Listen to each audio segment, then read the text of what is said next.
You're listening to the 49 Carats Podcast, a 49ers Goldmine production with Stephanie Sanchez.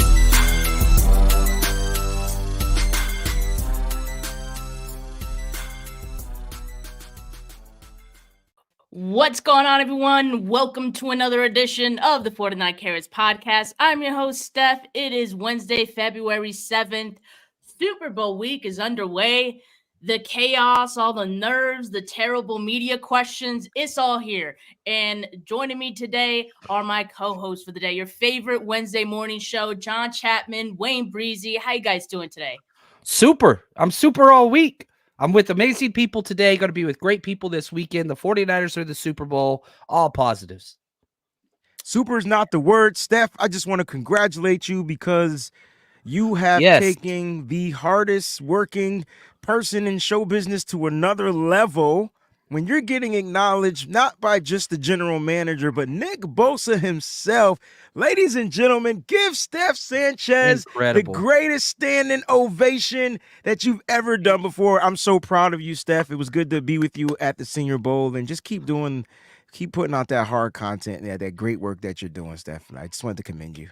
Man, I appreciate both of you guys. Like, seeing how hard everyone, like all the 49ers content creators are awesome. Like, I'll just say this. I think 49er fans, like, we're all very spoiled, and I'm a content creator, but I enjoy the content of all the other 49ers content creators as well. And there's a lot of great stuff out there. You mentioned it, Wayne. We were out at the Senior Bowl. We got a bunch of people who are in Vegas right now covering, the team, being able to interview players. And so shout out Leo because he was able to ask that question to, Nick Bosa for me. That's pretty awesome. But yeah, man, I mean, there's so many great content creators, and that makes me want to work harder too, because I see all the hard work of everyone else. And man, it's a grind. It's a grind for real. But look, we got a fun show today. We're talking about the 49ers' last game of the season. We know that for a fact. This is the 49ers' last game of the season. There's only two instances where fans may know that it's the team's final game of the season. That's either week 18, if your team didn't make the playoffs and you know it, or your team made it to the Super Bowl. They made it all the way. So we know for a fact this is the 49ers' last game of the season. It's all coming down to this. We need the live chat popping today. Hit that thumbs up, sub to the channel. John, Wayne's, mine. I'm 10 away from 3K. Wayne, I know you just hit 5K. We appreciate your guys' support, so keep it coming. Really appreciate it. Guys, like there hasn't been too many stories to really come out of this like Super Bowl week. I suppose like that's a good thing. The only thing we've been tracking since Monday is this whole field gate situation, that soft field at UNLV. There have been a lot of updates since that initial report that happened on Monday. And so just to recap for those of you who aren't glued to Twitter like myself and some of us, Monday morning, the report came out from CBS that 49ers were unhappy with their practice field. It was just a little soft for their liking. Monday afternoon, Roger Goodell conveniently held his State of the League presser. He actually moved it to Monday, which I learned afterwards from Mike Silver's article. He moved it to Monday. It's usually held later in the week. And get this, it was invite only, which it's usually not. So it was like this very exclusive thing, I guess. But of course, Goodell was asked about the field at UNLV and said he had 23 experts sign off on it, basically. And they all deem it playable. So then Monday night, of course, Kyle gets asked about it, and, he kind of brushes it off. He didn't make a big deal of it. He said, it is what it is.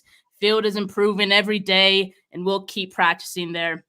So then the latest update we got was Tuesday morning. Mike Silver put out an article, as I said, and in it, he said the 49ers are likely to move their Thursday practice, which is their most vigorous of the week, to the Raiders practice facility. And that is where the Chiefs are also practicing. So the 49ers going to make a schedule change, to their day to make it work. They don't want to inconvenience the Chiefs at all in their schedule. So the 49ers, I think, are going to, get there a little earlier so they can practice there and not have to be an inconvenience to the Chiefs at all. So it seems there's at least some solution to this whole thing. But my God, what a freaking mess. It's a lot. And, when you prepare for a game, you want to remove all the variables as possible. Having said that, as a coach, as a player, you prepare your team for things that are going to go off schedule. That's just the way that it is Super Bowl week. So from a coaching standpoint, I don't think it's a big deal. From a player standpoint, I don't think it is either. From media, people are just, there's anything that they can get their hands on, they're going to run with it right now. So I'm one of the few, perhaps, that I don't think that this is really a big deal. If you're playing Bill Belichick and you had to share the same practice venue, that'd be a huge deal. Just watch out for cameras, but you're not. So it's not a big deal to me, in my opinion. I don't know. Maybe I'm in the minority on this one. No, I agree with you, John. Like, it's adversity, and you find a way to get over it. And so, like, how cool will the story be? Yeah, man, they didn't even give us a practice field. We still whipped the Chiefs' tail, right? And so, look, it is what it is. I like the fact that Kyle Shanahan kind of put out that statement and said it is what it is, because that's what it is. Like, there's options to deal with it. And it's unfortunate that the 49ers have to go through those options when it's just another distraction. But I'd rather this be the distraction than a player going out, getting drunk, getting whatever, being away from the I'd rather this be the distraction and it be focused or shifted on the NFL. But at the end of the day, the 49ers are who they are. I'm sure that they'll be ill-prepared for this game, and they're not going to let what happened in Super Bowl 54 happen in Super Bowl 58. I'm going to put that out there right now. Same thing won't happen. And so the Niners will be well prepared for this game. Yeah, and like you said, it's unfortunate for the 49ers, yes, but it is what it is. Mm-hmm. It's inexcusable for the NFL, like, also, yes. And their handling of this has been, like, pretty... It's terrible. It's pretty terrible. Like, you're a multi-billion-dollar, business, you can't even get fields right. That seems like a big part of your business. Right. It should be. But, yeah, I'm glad that Kyle Shanahan basically made it a nothing burger. You don't want it to be a distraction. The players shouldn't have to think about it. They shouldn't have to get questions about it, all of these things. So I'm glad Kyle shut it down, even if internally, even if inside he was like, I am a little nervous about it. As long as he doesn't show that to his players or anything, I like that because I think it's good.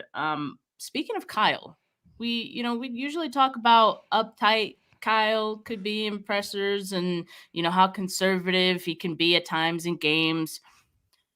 We got tipsy Kyle on Monday, and he definitely seems to be having fun, taking it all in. I know some people took issue to that, like how dare the leader of this, team be drunk.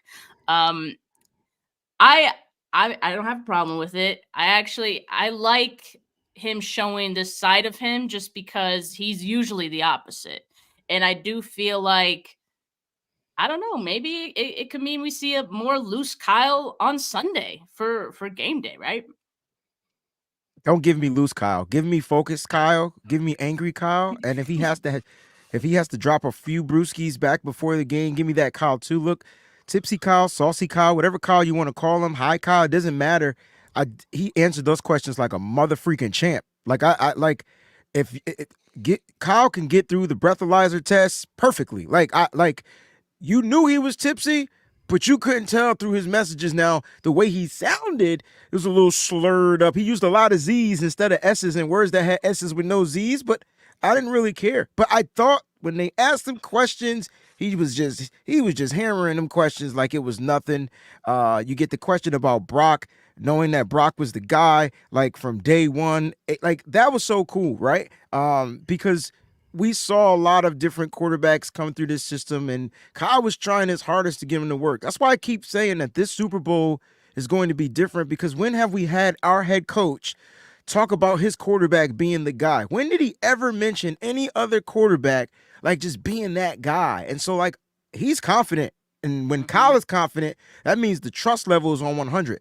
That wasn't alcohol talking. That was Kyle Shanahan being as honest as he can. For the first time, I thought we got honest Kyle. So, yeah, I was cool with it. I'm hoping Kyle comes to the game just guns blazing and don't look back, pedal to the metal, twisted metal, whatever it is he needs to do to get through this game, because we know what fourth quarter Kyle It's like, and I guarantee you the Niners will be looking pretty good for 3 quarters. It's that fourth quarter. Can Kyle get over that hump? And we'll find out. I don't know. He'll have to go into halftime, drop a few, Michelob lights or something like that and keep it moving. I love it, man. Kyle's definitely a Michelob guy. Take that for whatever you will. I don't mind it at all. And I think it shows the team, like, look, this stuff's not serious. Like, it's not. You see the type of questions that have been coming out. I mean, a lot of it's just a joke. The NFL is going to do everything they can just to keep the eyes on them for this entire week, and I get it. As long as, they're not talking about the field or, whatever else. Yeah. But, like, no, there's no issue with this at all. One, he's not a player. And two, it shows this part's not serious. It's just really, really not. And credit to all the people that are out there working, trying to make it serious and trying to get good quality interviews out there. But that's like half the people. The other half are out there just as a joke and, doing whatever. And it's frustrating. But I think Kyle kind of showed everybody this stuff is not serious. It doesn't matter. It really, really doesn't. So to take that pressure off the players, because what was everybody talking about? They're talking about Kyle. They're not talking about the players' answers or whatever or any of that stuff. And so you pull that focus on you as a leader, whether that was intentional or not. I don't know. I don't know what he had in that coffee cup, but I know it wasn't coffee. Yeah, when he had his own cup and then he started slurring his words, it's like, Kyle. I've been there. What's in that cup, Kyle? That's a vet move. He knew what he was doing. I do love Kyle being loose, though. And, by loose, I don't mean drunk, but I think just him not being, tight and little guarded, I think that does trickle down to the players. And Chase Sr. of 49ers Report, he posted a video to Twitter last night. Oh, I love his content as well. He's been out there in the trenches in Vegas interviewing players.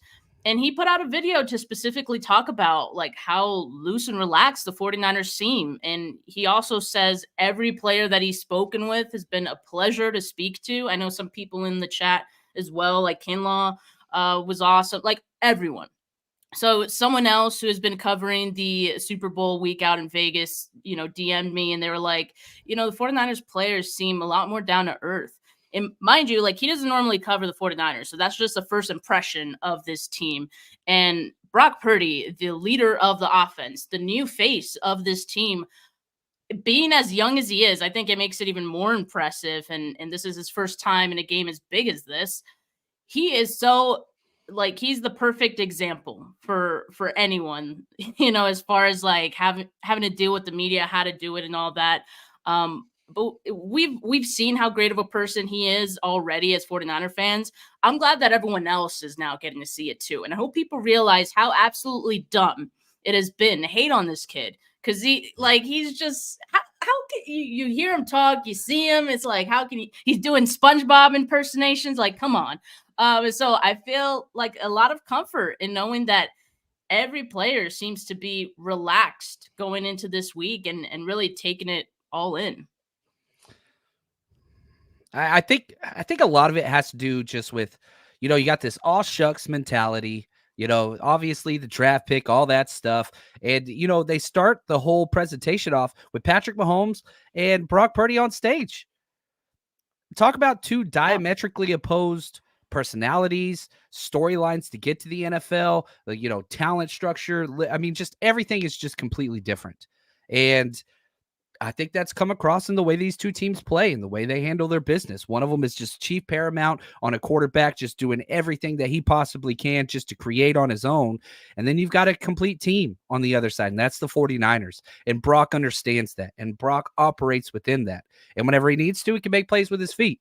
So it's going to be fun. And I love the way it's setting up. Like I wasn't sure how this week was going to go, but I not that you read too much into it, but I'm sorry, like whatever confidence you had with the 49ers, it's got to be more so now after hearing the players and the coaches and just seeing how everything's kind of transpired so far. I don't know. Yeah, I mean, well, I wanted to tie into that as well. Brock's storyline to the national media is kind of boring. It was cool when he was Mr. Irrelevant, and then they thought that they can turn that into something special. But now that he's relevant, like now that Brock is making Mr. Irrelevant go all the way away, I feel like the national media can't talk about him being Mr. Irrelevant anymore. And so, like, I think now it's Brock is the Christian, that type of guy that's kind of clean and doesn't do anything. He's not a bad boy. And you know what bad boys, they boost the ratings. And Brock is more like the good guy. You know, you play that little thing, you got the bad guy on one shoulder. It's kind of like what you're getting, like in this Super Bowl. And so, when I look at Brock Purdy, I just want him to continue being him. If he's out here watching this show, I do know on the football field you get a lot of bad boy Brocks, and so like that's cool for me. Like, because when you're out on the football field, it's probably a bunch of middle fingers, a bunch of hold on. Right, a bunch of those words, and that's cool. He's keeping it on the field, and then when he gets in front of the camera, he really knows how to, be himself, and that's what it comes down to, him continuing to be who he is. And as long as Brock stays on that trajectory, no matter what he goes through, no matter what adversity he faces, he's going to do very well in the National Football League. And just to go from being the last pick of the draft into the Super Bowl is the only story that we need to be pushing and celebrating as 49er media content creators. Yeah, absolutely. I mean, it's a great story for Brock, and I actually feel like the good boy thing is great for the NFL. Like, I actually think they like that. I think like Patrick Mahomes, when, in 2019, when he was in his first Super Bowl, like the narrative around him was like, he's the next best thing, right? Well, I kind of feel like Brock Purdy in his own right is kind of the next big thing now, right? Like, and so I think just seeing that they have this opportunity in front of them, and just seeing how they're taking it all in stride this week. It's been really awesome. Like you said, John, like I think I have more confidence in this team just based on how this week has gone so far. But we got a question from Gammon Brown. He says, what's your favorite adult beverage of choice? I will say my favorite cocktail is an old fashioned. And sometimes, I get the ones that aren't very good. They put, the pieces of ice in it. You got to get the ones with the big ice, and the ice better be clear. And, it just hits different that way. But what about you guys? She said the ice better be clear. If the ice isn't cloudy, don't drink the drink. But no, old fashions are definitely my go-to, especially when I'm at weddings. It's the perfect drink to kind of get you like nice, like, you know what I mean? But I'm a straight guy, man. Give me some Macallan with the big ice. Like I like mine on the rocks as well. And that's kind of like where I am, man. You give me some Macallan and I'm pretty good to go. I don't know how much I'm going to last, but you give me one or two of those, you're gonna get Breezy Kyle at every event. I'm surprised you didn't go with the Hurricane, man. I thought that was your jam. I've never, ever. Okay? Sorry. Stay away. That. Sorry about that. Mine's Tequila Reposado on the rocks. That's my jam. It's my go-to. That's my go-to. The clear drinks are different because you could just tell anyone it's water. It's like, it's all good. It might as well be Kyle on press day walking around. They don't even know. It's all good. Just saying. It's ice water. That's it. Tito's is good, but it gives me headaches for some reason. Like something about Tito's that gives me headaches. Good vodka, but it just gives me headaches. It's probably because you think you're drinking water. You see it and you're like, I'm good, but you gotta have those water breaks in between, know, every bevy. So just a little tip there. Ishmael says, finally caught you three live as we approach the finish line here. Just want to thank all three of you guys for the amazing work you guys do year in and year out, off season and on season. Appreciate you so much. Yeah, man, it's coming to the finish line here, man. I'm gonna miss this. I'm gonna miss this season. I really do hope it finishes, happy. Because this has been an awesome and very memorable year, I think, for all of us fans and even like content creators. It's been awesome. But Brock Purdy, he's gonna have a lot on his plate this week. I've enjoyed hearing that he's seeking out advice from guys that have been in this moment before, right? And lucky for him, he has a couple of former 49ers quarterbacks that he can turn to: Joe Montana, Steve Young. And, he always has those guys in his back pocket. Like they're around the team often enough that he always has that. So he was asked what was the advice that he got from those guys, and this is what he had to say.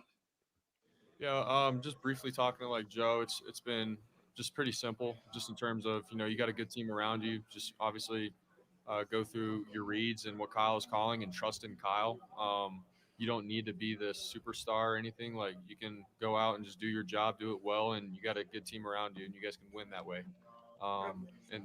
And then with Steve, Steve is, we just talked about just like our mindsets, in the NFL, with all the stuff going around on the outside, being able to, sink back into what you believe and understand who you are and what your purpose is.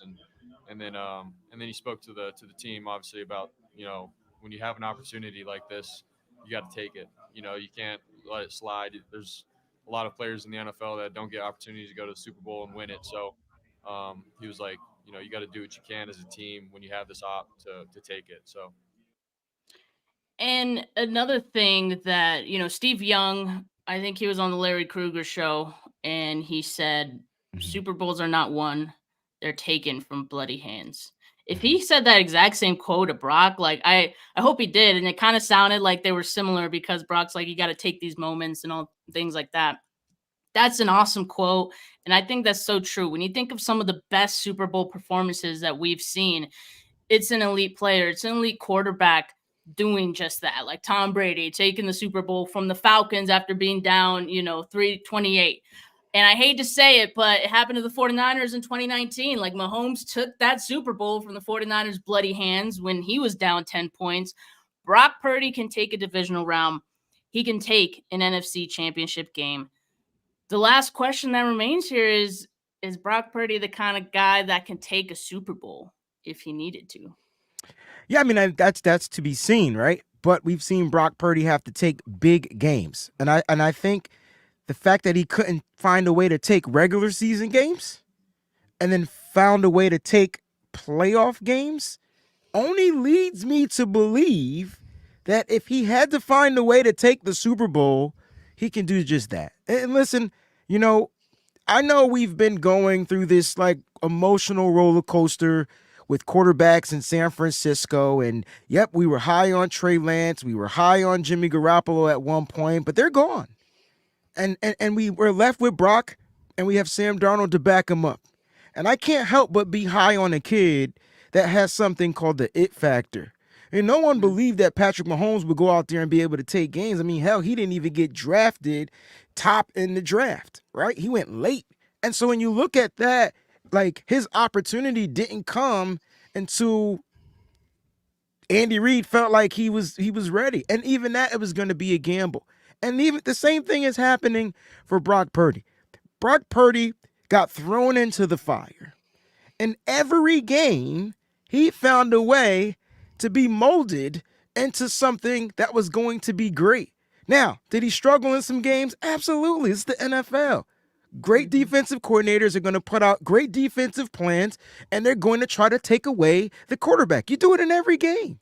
But Brock still finds a way to triumphant that, right? He finds a way to be triumphant over those type of situations. So when I look at Brock Purdy, he just has this gift to where none of this stuff, none of the pressures, none of the grit, none of it matters to him. So when Steve Young says, games are taken, let's just keep, this might not even have to be a situation to where the game has to be taken. Let's just keep it a buck. Because if it starts at the top with Kyle Shanahan, he's going to come in there and look to be the bully again. And I think this is the game that he's been saving up to do so. I'm talking about running the ball. I'm talking about being dominant offensively. I'm talking about finding ways to do so. But God forbid this game came down to a situation where Brock Purdy has to take the game. We've seen it against Green Bay. We've seen it against Detroit. And those are two teams that defeated the team that we're playing in the Super Bowl. And I know none of that matters, but I just know that Brock has that, okay, I can take this game. Just give me an opportunity. And so I think Brock is going to be good to go. He wins this Super Bowl. I said it earlier. He'll be in the conversation. Well, not the conversation. He'll be the next quarterback of the 49ers to have a Super Bowl championship. And the only other two are the ones that gave him advice. So just let that sink in for a second. I thought it was really awesome.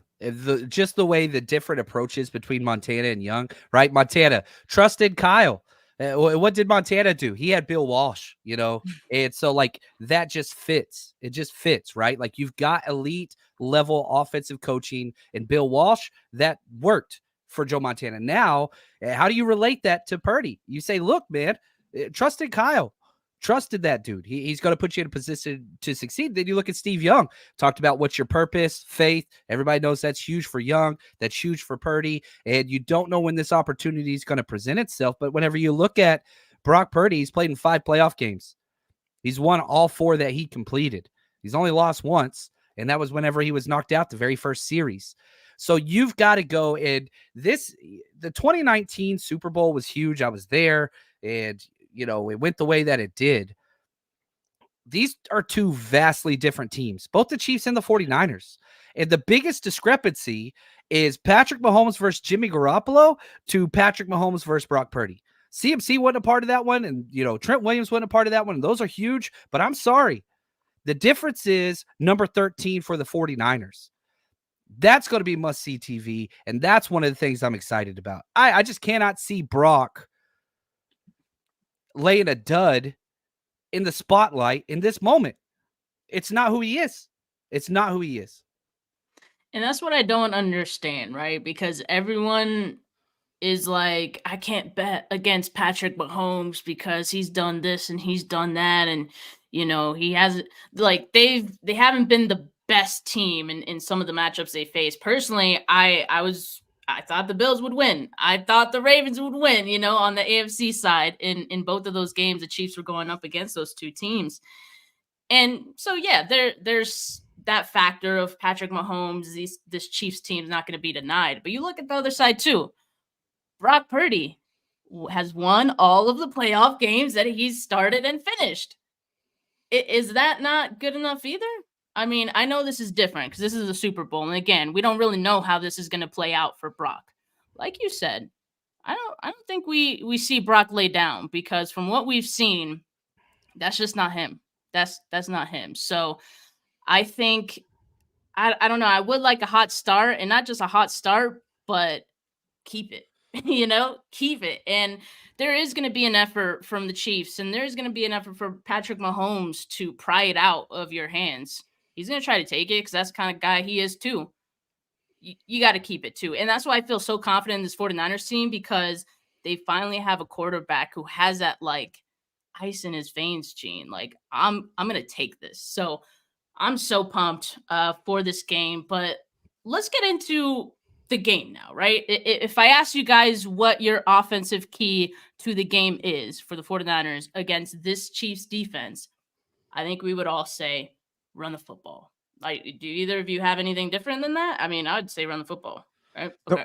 It's always run the football. So yeah, it's always. They could put 8, they could put 9 in the box. I think the creativity from Kyle Shanahan is where it comes into play, and the trust that he has in his quarterbacks to make the play. So you're going to be playing another team where at the line of scrimmage, they have a couple of guys who like to get their hands up. So when you see 8 in the box, and you're going to want to throw it a quick screen, I don't think their DBs are going to be the ones that are going to make the plays like in the Ravens game. But, you got to get that ball away from Chris Jones' wingspan, right? And so, listen, I take Debo and a Brock screen with 8 in the box any day.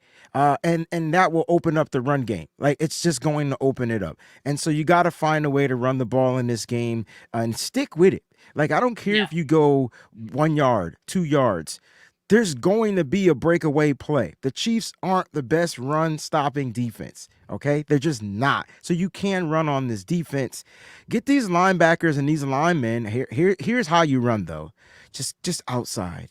Just run outside. Run outside. Get them all the way going across the field, left and right, left and right, left and right. By the time the fourth quarter comes, it's a different Chiefs defense, like John said. They don't have the same makeup as they had in 2019, where they were able to have a little bit of surge on their defense to make some plays to where they forced the Niners to kind of like throw the ball a little bit more.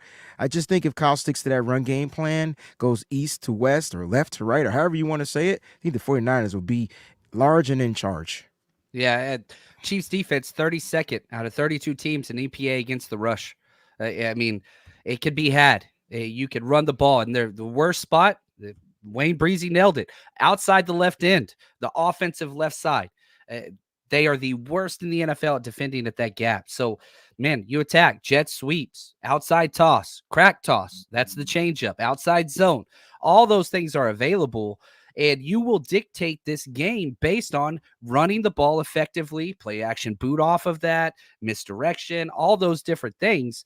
It's going to be readily available. Now, Spagnuolo, he's great. He blitzes more on first down than any other DC in the NFL. It's at about 48%.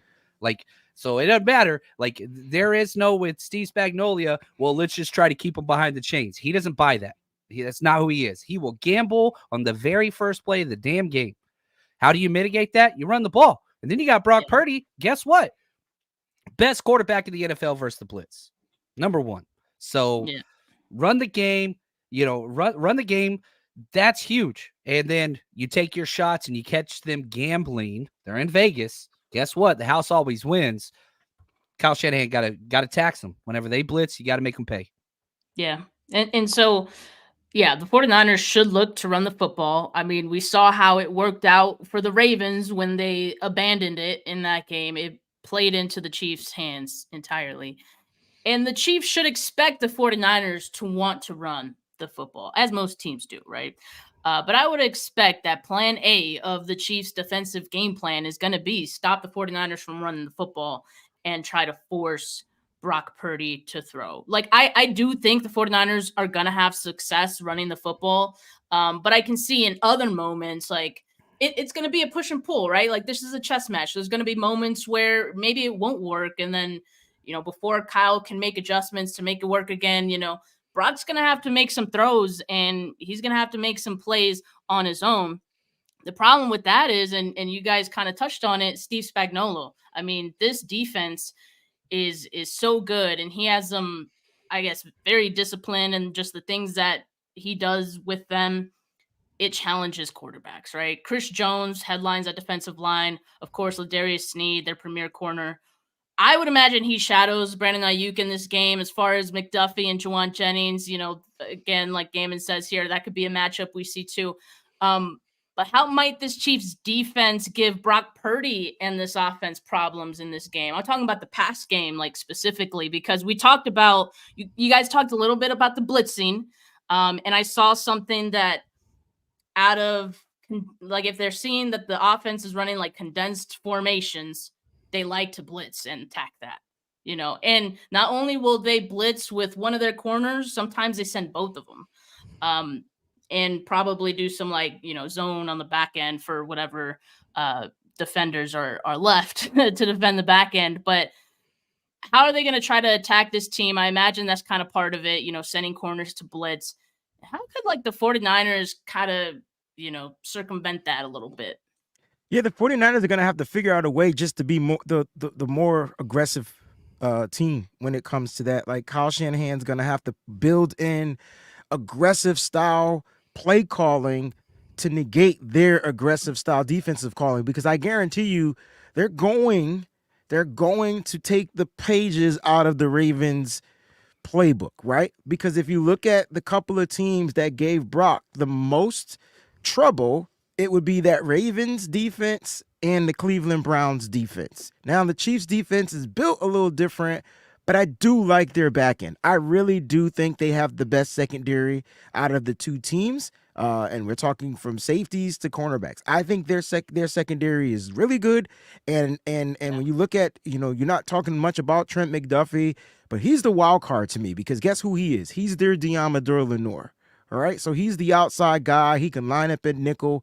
He's going to look to take big-time plays out of the way. But when I said be aggressive, get the goddamn ball to these guys. Like, the Niners are the most aggressive offense when they need to be. I'll take Debo, I'll take Juwan Jennings, and I'll take Brandon Ayuk any day over any secondary. Brock just has to figure out how to not allow the defense to frustrate him, because that's what they're going to look to do. They're not probably going to disguise anything. They're probably not going to give anything up. They're probably going to come out in one look, be disciplined. Next thing you know, oh, here comes the blitz. Oh, here comes this. Here comes that. So Brock just has to be on his P's and Q's the same way he's been all season. Again, Brock, Take what the defense is giving you. All that's it. And find a way to get the ball to your playmakers. If this isn't a yak game, this needs to be a yak game. This needs to be, I'm going to get the ball to my aggressive my aggressive player and allow him to do what he does.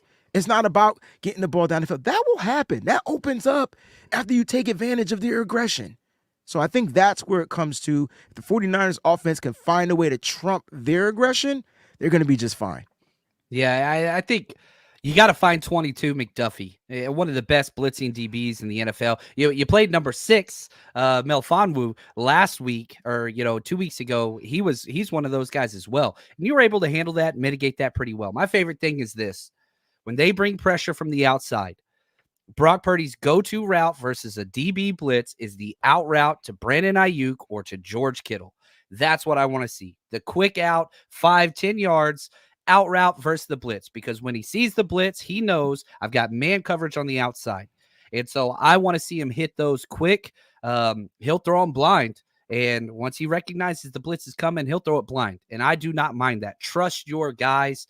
I think that's going to be key. And so, and another thing too, like, you played against the Packers, you played against, the Lions. Those are explosive offenses. The Chiefs aren't that. And so your game plan this week is different. The Chiefs haven't put up over 30 points since mid-November. Like they scored 0 points in the second half of the AFC Championship game. And I know Patrick Mahomes great, and you talk about Kelsey. This is not going to be a shootout game. Punts are not a bad thing. This game, they're not. Some games you go in and you're like, look, we got to score 30 points. And versus the Lions, that was the case. That's not what this is going to be. First 1 to 27, you win this game. So punts are not a bad thing. You get 10 possessions a game. Understand turnovers are crucial. Protect the ball. Punts are okay. 3 and outs not. But a punt is not a bad play in this game. That's so like just protect the ball, move the ball. Another thing, the Chiefs don't give up explosive pass plays. They're second fewest explosive pass plays in the NFL. And that's why, John, I stated, Brock, take what the defense is giving you. Those explosive plays down the field will come once the defense is trying to guess what in the. That's why you got to run the ball, and you got to take what the defense is giving you. I know a lot of people don't want to see dink and dunk, but hey, the Chiefs are going to try to dink and dunk. They're going to dink and dunk all daggone game. Yeah, and not one Chiefs fan will complain about it. Right. I think the 49ers, it's important they don't panic. Yeah, you're playing against the big bad Chiefs, Patrick Mahomes on the other side. But like you guys have talked about, I mean, this is a different Chiefs offense. It's not like that high firing, powered offense from before. They're really relying on their defense to win them their games. And so that's why on offense, you got to take anything you can get. For me, I was upset the Ravens went down like they did because a lot of what they did wrong is exactly what you can do against this Chiefs team. And I said it, like abandoning the run was one of them. I mean, that's what they had done all season. Like, why go away from that, right? They did the same thing, Steph, the 49ers did in the Ravens game. They were the Niners. And so the Niners can't replicate that. Whatever the Ravens did in the AFC Championship game, I hope it was a cautionary tale for them. I hope they saw it and was like, man, they just stopped doing what worked for them, what has worked for them all season against a defense that struggled against the run more so than the pass, And also the other thing too, take what the defense gives you. Lamar Jackson kept going for the big play. He kept going for the big play, and they were not chipping away. You need to have drives. If you chip away and a few yards at a time, and you're converting, that's a good drive. That's a good drive. And if you can get points at the end of it, that's the goal, right? But you got to get in that range first. So the 49ers have to take what the I know Brock Purdy has no problem taking what the defense gives him. And I think that's a strength of his, right? So go ahead. And here's the difference when you look at the two teams. And I know if there are Raven fans watching, they'll say they whipped our tail. For one, you beat us by 14 points. But if that's a whipping, okay, fine. You can have it. But you're not here. Here's what I was going to say. The difference is this. When you don't have to rely on your quarterback to be the best running back on your team, that's the difference. See, the Niners have the best running back on their team, and they have a quarterback that's willing to run. It's not like the quarterback has to go out there and be the running back and be the quarterback. And that is what the Chiefs did to the Baltimore Ravens, and they forced Lamar Jackson to throw the ball. Now, I don't know why they couldn't give the ball to their running backs when they were running fine, but they abandoned it like you said. Kyle Shanahan, we've seen this too, and that's the only concern, I'm going to be honest, that I have. Because if we're trailing by 4 points going into the second half, we better come back out running the goddamn ball. It doesn't have to be a throw fest.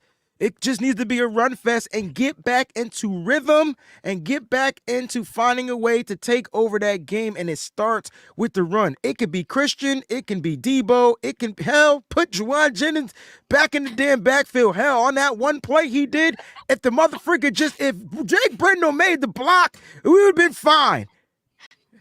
I watched the tape. I didn't watch the tape during the game. Sorry. You know, I want to say this. Maybe the NFC Championship was exactly what Kyle needed. You go in down 17 points at the half, and Kyle came out and just ran the ball. Yeah. And like, I get the narratives, and we've all heard them. Whenever it's close or he's behind, he doesn't run the ball. And if I'm Kyle Shanahan this week, I'm sorry. I'm coming in. What is our mascot? What is our city? Where did our state get their freaking statehood from? Digging for damn gold. I'm bringing a pickaxe. I put it right in the damn middle of the locker room, and I'm saying we're chipping the hell away. That's what we're going to do this game.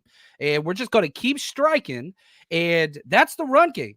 And I don't give a damn if we're down. I don't care if Patrick Mahomes throws an 80-damn-yard touchdown. We're sticking with the run game, period, because they are a shell defense that blitzes underneath. And when we're not running the ball, we're checking the ball down. Allow your playmakers to go be who they are. Run the ball. I want CMC to get 33 touches. That's what I'm doing. Specific. Yeah, that's calculated. That's a scientific calculator came up with that one. Yeah, man. I mean, there's 3 guys that I want to have the ball in their hands when the chips are down. Brock Purdy, Christian McCaffrey, and Deebo Samuel. Those are the 3 guys that will you to victory if you need it at any given moment. Those are the 3 guys I trust the most on this team. You know what's crazy? If George Kittle and Brandon Ayuk were on the Chiefs team, they would be their number 1 and number 2 targets. I agree. You didn't even mention them as our top 3, right? I like the fact that she didn't mention them because of what they also add to those other 3 guys that she did mention. They add to those elements. So when you got Brandon Ayuk down the field blocking, you got George Kittle down the field blocking or blocking in your run game, it's enabling those 3 guys. So those 3 guys that she mentioned play with a different chip, a different attitude. Like, and this is Deebo Samuel's 2nd Super Bowl. And I promise you, he was feeling some type of way after 29. He probably pulled Kyle to the side and said, if you do that one more time, man, like, I'm not resigning here. I bet you that was the holdup in their contract negotiations. I guarantee you it wasn't just the money. Like, you got to utilize this kid, Deebo Samuel. He's just he plays with a different attitude, and the people, and out of the people that you just mentioned, Steph, when you go and watch this opening night and the second day in Vegas, I'm sorry, their questions were all standing on business. They didn't care about nothing else. Somebody asked Deebo Samuel about him and a couple of the other players being dynamic, and you know what he said? Oh, you mean to say this player and this player and this player too? You forgot to tell. You forgot to, come on, man. It's always personal. Come on, man. Come on. You can't tell me that they not going out there. And I know that they're the favorites, but why do the Niners feel like they're still the underdogs? And it's because of Patrick Mahomes. I guarantee you they're going to go out there playing with chips on their shoulders. Oh yeah. And they need it. I love it. I feel like the 49ers have needed to feel like their backs are against the wall. In a way, they created that situation for themselves, in both playoff games. I would not want to see that happen again in the Super Bowl, but I think there's enough carried over from those games and enough carried over from even the 2019 loss that some of the guys can take into them now and be like, no one expects us to beat Patrick Mahomes just because he's Patrick Mahomes. So, yeah, man, I think the fact that Debo was the guy they gave the football to coming out of halftime, and then immediately, like, they were moving down the field. 3 They had a straight great touches. man. That's what we want to see. And to me, like, that showed growth from Kyle Shanahan. Like, Big time. It showed growth that even being down, they could make it work. James Welsh says, "Run. You have the best running back in the game and the best ground weapon in Debo against a weak zone run defense. Control the clock. Keep Patrick Mahomes off the field." Man, yeah. Well, we have plenty more to talk about this game, in the next couple of days here. I know we'll all be in Vegas come Friday. But man, there's a lot more to talk about in this game, but we're going to save it for Thursday. Here's one thing before we leave. One thing that I want to talk about. TickPick projects 60% 49er fans and 40% Chiefs fans for the big game. And yeah, you got to believe it, because for that media night, it was real loud for the 49ers. It was real loud. And I think that's awesome, because I think the 49ers really do feed off of that energy. I think there's certain teams that, do kind of need that extra boost. And I think the 49ers are, they could use that boost. So it's great that the 49ers are going to be in the house. Now, John, I know you got some events lined up for the weekend, so let us know what you got going on. Yeah, if you're coming out to Vegas, we got you. The day before, we're going to be at Chicky and Pete's at the Sahara, but not alone. The legends, Frank Gore and Navarro Bowman, are going to be with us. That's 2 to 8 p.m. out at Chicky and Pete's. It's going to be an absolute blast. That's a great brand new venue. Meet and greet, autographs, all that stuff. Head to 49ersrushroadtrip.com. And then our watch party. I got to tell everybody, we only got like 7 tables left, so it's almost completely sold out. We're going to be in the Link Promenade. It's going to be absolutely incredible. Niners party only. There might be a couple fans from other ones, but we're going to have 450 Niners fans together watching the game. The 49ers asked if they could send out a film crew. It's going to be incredible. Nice. So if you want tickets, do not wait. Do not wait. Head to 49ersrushroadtrip.com. Get those tickets. It's going to be all you can drink, all you can eat. I mean, it's completely covered. It's going to be incredible, guys. It's going to be a great time. You guys know John puts the best 49ers parties, tailgates, all of it together. So make sure you guys check out 49ersrushroadtrip.com if you're trying to party with some other 49er fans out on the strip. That is the place to be. But man, keep it locked with all of us, because we're going to be out there. We're going to be sharing, videos, photos of everything going down in Vegas. Once we get out there, we're going to have a great time. Appreciate the two of you.